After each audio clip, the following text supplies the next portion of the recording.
I'm going to critique Dr. Mike's house. So if you decide to remodel, buy, design, build a new house for yourself, you won't make the same mistakes as Dr. Mike. Let's watch this together. I'm Arvin Haddad. I'm the How to Buy a Mansion guy. Let's go. It's official. I've moved out of New York City and got a brand new house.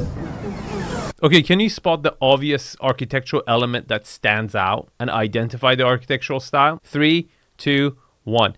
This is a wannabe Normandy design. Normandy design that has these kind of round turret shape kind of features. This is a kind of a hexagon shape. If I was going to classify it, I would say it's a neo-Normandy revival, if I was being nice to Dr. Mike. But in reality, it's a kind of a wannabe traditional with some elements that they've kind of attached from different areas. It doesn't have any architectural significance whatsoever, but they've kind of attempted. And then pay attention to the finishes on the outside. From this side, it seems like it's stucco, but on the back side, it has sidings. This is the ugliest spot of the house. Look at this. Now, this is one of the things I do in consulting, like how you position a room where you put the windows, not just what it makes sense from the inside, but also how it looks from the outside. This side, it looks really, really ugly. I mean, look at this. There's 3 garage entrances. There's nothing here. Over here also, there's a huge wall with windows over here. I'm going to show you the outside of the house as well as some of the coolest features. Okay, this is probably the nicest angle of the house, even though still this part, it looks really ugly because there's such a blank spot and dog is covering it. But on this side, you have sidings, which gives it a little bit more of a Cape Cod look, whereas the front looked like a Normandy style. So it's kind of like a the two-face property. Now I'm going to talk about the lot itself because there's a lot to talk about the lot at the end of the video, okay? But more importantly, I'm going to share some of my biggest plans for this house. Welcome to Bear's Estate. Okay, don't pay attention to the cute dog. Pay attention to the floors, okay? That's a 2004 Max finish, right? You're like, what? How did you know? I just know those floors were really in early 2000s. This property probably was remodeled at that time. So it's probably been around for, 10, 15 years. It might have gone through another round of remodel, but the floors are from that time. Bear and I have put a lot of work into this place. No interior designers. This is this loser's guy's taste. This is the official foyer?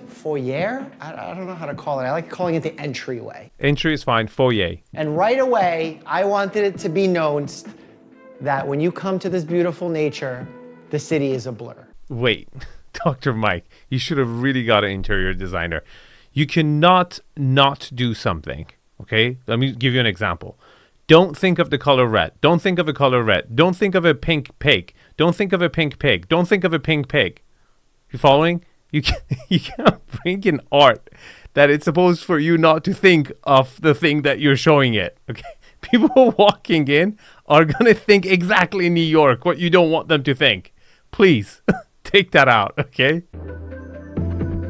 This is a filming room. We like to use it as the filming room when I tell personal stories or we need a little bit more room on a couch. The cool detail I like to show everyone in this room is this ladder. This ladder is pretty cool. I've always wanted a house with a ladder. I think everyone likes that. Everyone likes one of these ladder things. Now, this is really important, okay? This is part of his studio. Majority of his income comes from his YouTube channel, which is massive. And I'm a big fan of, so I'm very familiar of this room. I've watched a lot of his episodes from this room. Now, the colors he's using, these are like on-brand colors of his brand, right? So I can't really critique it. What's really important is that for the studio he's using, he's facing the light, so the natural light is coming towards him and lights up his face naturally. Now there's a positive and negative for that if you're filming. I choose to shut down the light and control the light because then I can be consistent on the way the frame looks all the time, because then you have to shoot at the exact same time every day, and then seasons change and lighting change. It becomes a cloudy day. It just becomes too complicated, okay? However, it's really ideal for this. And if you're a creator, if this little square footage actually generating like 80% of your income, I don't care what color is in or not, just do it right like the way he has, right? So this is his brand colors. It's soundproof. Obviously, you would not have that in a regular house. Overall, I think it looks good, actually. Like, I think as a office, right by the front door, it's like that front office, still actually looks somewhat good if he's not using it as, shooting studio. the dining room. When we have group dinners, when we have office meetings, everyone comes and sits and eats here. Oh my God, what are you doing? Why do you have like sound canceling panels like these in your dining room, Dr. Mike? And why gray? What's the obsession with gray, buddy? Come on, man. Come on, please. You need the interior designer. The volume is great. It's a good room for a dining room, but I'm really surprised he's using this type of paneling on a traditional house. It looks ridiculous. I mean, you have huge moldings on the bottom, which is appropriate for the architectural style, and then you've added these on top of it. Like, that's ridiculous. That's really bad. We have a yucca. This one is struggling, clearly. The things with yucca that you need to remember, that they don't need a lot of water. You can overwater them. So this is a very interesting choice of indoor plant for Dr. Mike, because you only see these in medical offices. Maybe he has some memories with them from his residency or whatever, but it's very typical in medical offices. They require almost like no maintenance whatsoever, extremely resilient. I guess it's good for a single guy because I'm pretty sure he's single, but it doesn't give me home vibes. It really gives me office vibes. Now come on in. I'm going to show you the first bedroom of the house. This is for when Pam sleeps over, when we're filming. Pam has a very big room. I made it very abstract. So she got abstract lamps, abstract art, abstract light fixture. Dude, that was all gray again. Dr. Mike, what's going on, buddy? Gray for a guest bedroom, and it's a female. You should ask Pam to help you. I think she would do a better job than you. This is the garage. It's unfinished because I'm building my gym. Video coming soon. All right, next up we have the place where we all eat. The kitchen, simple. I love simplicity. I love the cleanliness. Okay, I put this renovation at first renovation in 2004, and then it was redone. Certain things were changed around. Like I think the countertops were changed, but the cabinets were kept more recently. But again, they've used pretty low end, like IKEA material, except for like the big sink they've added in stainless steel appliances. But overall, it's not a top of the line renovation whatsoever. Different ways to prepare food that I'm learning how to use. You see, like this should have all been built in. Not necessarily the toaster, but the microwave should have definitely been built in into the cabinet, not sitting on the counter. I feel like looking into my fridge is really personal, but it's probably valuable. A lot of hydration beverages. Pepsi? Coca-Cola? Dr. Mike! Dr. Mike! Very disappointed. Liquid Death is great. By the way, Liquid Death has like the best branding ever. The living room. I really love it because the ceilings are enormous. I saw this and I was like, that looks like a jet engine, but it's a lamp. I'm gonna get it. A really tall fig plant, a really tall lamp, a big TV, big couch for Bear to sit on. Okay. Again, I think this whole like navy, different shades of navy is like his, not just maybe his brand, but he just loves the colors. It's such a kind of a bachelor look for a traditional home. There's definitely a huge mismatch as far as architectural style and the interior. However, I think this is the best room he's actually decorated. I think he's done a pretty good job. There's a cohesive look. There's a consistency to it. It's not overcrowded. For a family room, actually looks pretty comfortable and spacious. Great volumes. This is more room than I ever had in my life. Childhood home was welfare housing in Brooklyn. Then we were lucky enough to get a slightly bigger home in Staten Island. That's where I lived during high school and part of residency with my dad. Now I have this monster home. Let's go upstairs and see the rest of it. Did you hear what he just said? It's universal and it applies to you. You see, we always level up. If you're in a $500,000 condo, you're going to level up to a $1.5 million. And the guy who is in a $10 million home is going to level up to a $20 million home. And guess what? They're not used to, and they don't know what to expect at the new price bracket, and that's why they make mistakes. They don't know the new sandbox. And real estate agents, buyer agents, are not going to tell you because they're worried about losing their commission, right? It's binary. If they tell you the flaws, they're worried you will not buy and go buy with another agent. And that's why I've dedicated my life to eliminating buyer and seller remorse, because no one talks about this stuff. To me, it's very serious, because by the time you pass away or retire, 80% of your net worth is going to be in your primary residence. So buying a 10% better home will be millions of dollars for you when you retire or as you trade up, right? It would appreciate higher. You will sell it better, and then you buy a better one. So it's critical what I'm telling you guys. And I promise you, Dr. Mike, when he chose this house, as much money as he has, he's just hasn't played in the sandbox. So he didn't notice the floors. He didn't notice other elements of the house that are a weakness. Like, it's heavily sloped. We're going to talk about it at the end of the video.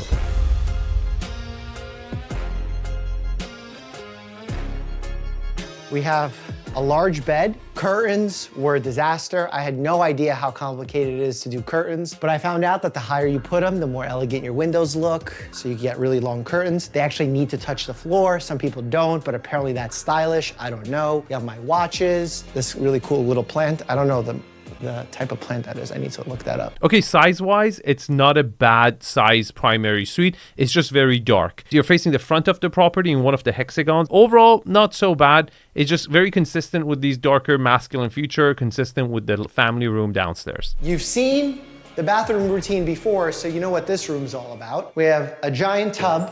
What happened? He just had all those colors into your primary suite, Dr. Mike. Now we just went like hospital white. Like, come on. You gotta keep it a little consistent at least, right? There's no continuity, okay? There's no continuity into from like one area to another area. Kind of every space kind of does its own thing. Again, the finishes over here, tile floors, just cheap finishes for how good the lot is, okay? I mean, you could use these finishes for a kind of a condo or even a $1-2 million home, but this lot seems to be a promontory on top of a hill. On a property like this, you would ideally want to spend a little bit more money, and I think he bought the property like this, so at least the previous owners did not spend the money on the property. So and I don't think he noticed it. He probably thought it's great. Big shower, toilet area, I guess. And this closet is really cool. We have suits galore in here. What? You have to go through the bathroom to get to the walk-in closet? Dr. Mike, this is a galley. This is like a galley kitchen, but it's a galley walk-in closet too. There's no space. Just because you can walk in there and then go like, like go like a lobster from one side to other, grabbing your clothes. It's not ideal. Like, you want to have volume, you want to have space. This is also where I keep my merch. Really cool little details that go a long way, like selecting ties and drawers. I'm a closet guy. Did you hear that? Like, he actually thinks it's a good closet because he's actually never played in the sandbox. He just like probably was coming from a house that had a much worse closet. So he saw this, he's like, thank God. This is a horrible closet for this price category, for this caliber of a property. Do you see what I'm saying? That's why I do consulting. That's why I've created my course, my 5-day challenge, where in the first 3 days, I tell you the principles and layout, scale and volume, architectural style, how each one of them is important and what makes each one super important and which ones are more important than the other ones. And then on the 4th and the 5th day, I teach you guys how to apply them if you're a buyer, how to apply them if you're designing or remodeling your own property. Link is in the description. And this, I don't think it quite matches the aesthetic of the house, but I couldn't not get this in the store. Let's move on over to our workspace. Most people would make this area a chill space, but for us, this is our chill workspace. Yeah, this would be the upstairs living area, which he's kind of incorporated. It is a work and chill, so he's not gone off the deep end here. He's actually utilizing it a lot more, so he doesn't have to go downstairs to get the work done. He can get his work done over here. Not bad.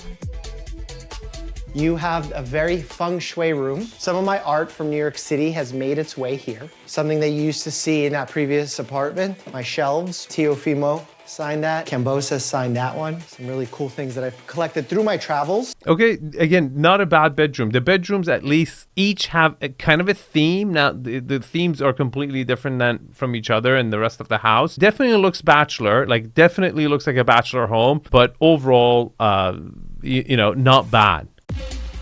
The most Hampton-esque room. You see the bed is cream, the carpet is cream, and you have a mirror here, a console, some decorative pieces. This is by far the best room he's done so far. Good job. Good job, Dr. Mike. You've done a good job here. Curtains, gray. Lamps, gray. Bed, gray. Bed, cream. floor, cream. Good job. Like palette wise, see, he's getting the palette. Like he's actually has a good understanding of what colors match. When I'm thinking about it, actually, the other rooms had a good, consistent palette. Now they're a completely different story. Each room is just doing its own thing. But overall, he's executing each room, at least color wise, pretty good. The studio, where we film and make all the YouTube videos that you see every single day. We have Harry here, who's Bear's best friend. We have the logo that you see in the backdrop, the plant that attacks me all the time. So funny. Like the studios look so much bigger. Like I follow his channel, I watch his videos. So whenever I see him, like I always thought this room was so much bigger. And you probably think the same thing. You think like this where I'm sitting is much bigger because we use like wide lens.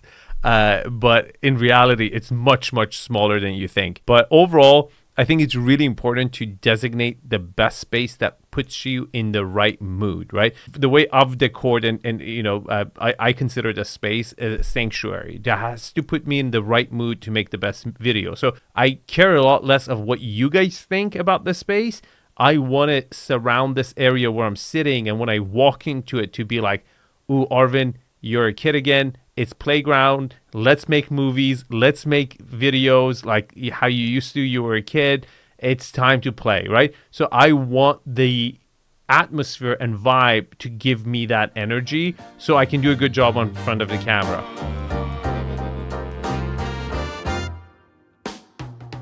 The outdoors here is probably the most special part of the home. This tree is officially my baby. This is a Japanese red maple tree. This thing was expensive because it's at the forefront of the house.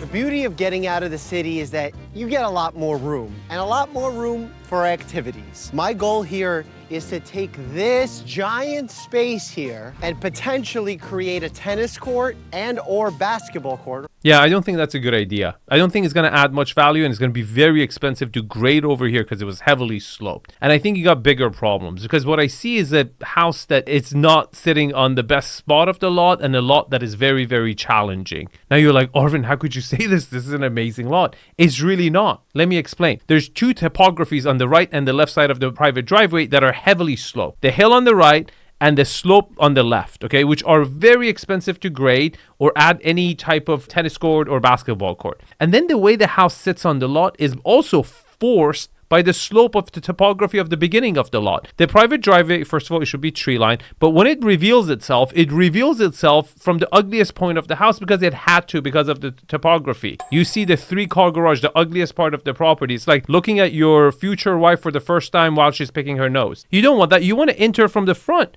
You want the tree line and then the property, boom, it reveals itself. Now you're like, so Arvin, why is it sitting there? Where would you put the house? See, ideally, to me, all this space, you see this space over here, is wasted. And that's prime flat area. The house should have ideally sat exactly where this motor court is and faced the water, a little bit more diagonal. And the motor court and private driveway should have come from this side of the property. But you had to fix that slope and would have been very expensive. But to make this lot amazing and give that connectivity of the frontage and then the backyard, having that depth of backyard, you just don't get that with this house. And so I think it's much better to just buy a better lot than trying to fix a heavily flawed lot. And you will see how that important it is because the backyard is not that good. Also, notice that there's a steep incline here. What do boxers do? They like to do hill sprints. Let me show you one of my favorite HIIT workouts. Baby won't sit, she can sit.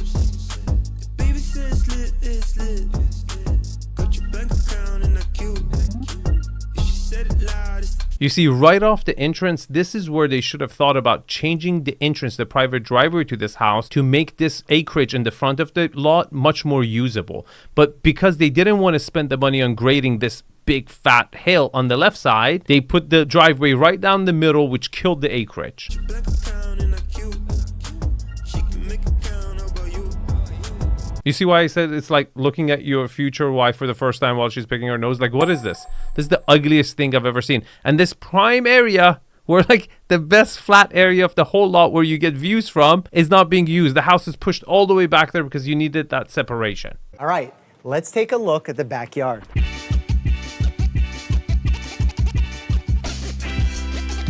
You see this? You see the disconnect from the house and the backyard is farther away. This area is a complete waste of backyard. There's nothing. And then the slope starts right here. So you have this much lawn over here, and then that's it. And you had supposedly had like 4 acres. How much of that was flat? How much of it actually you're going to get to use? You have to spend millions of dollars putting massive retainer walls to fix the slope of this lawn, because the original owner, they never tried to fix it the first time the right way. We talked about how the photoreceptors in your eyes send direct signals to your brain to set your circadian rhythm when you get exposed to light early in the morning, which means that you're not only going to feel more awake, but you're going to have an easier time falling asleep when it gets dark at night. This is, you know, a summer cooking video is coming when you see one of these. This, I feel like, should be some sort of Zen garden, but I can't quite figure it out. So far, all I did was throw a hammock in there. So if anyone has brainstorm ideas, I'm all for it. You see, like 5-10 steps out from the decked area, it's already sloped. All right, I've never been one who's too fond of having a pool, but now that I have one, I gotta say, it's pretty awesome. I love being able to come out here and take a dip. You know who also enjoys taking a dip? This guy. This is a saltwater pool. It has a little bit of chlorine, but much less than a typical chlorinated pool. Okay, let's talk about the views, because I think one of the best things about this property is the fact that you get views from both sides. You get water views from one side and then forest views from the other side, which is fantastic. Okay, let me tell you guys everything I liked about the property, everything I didn't like about the property.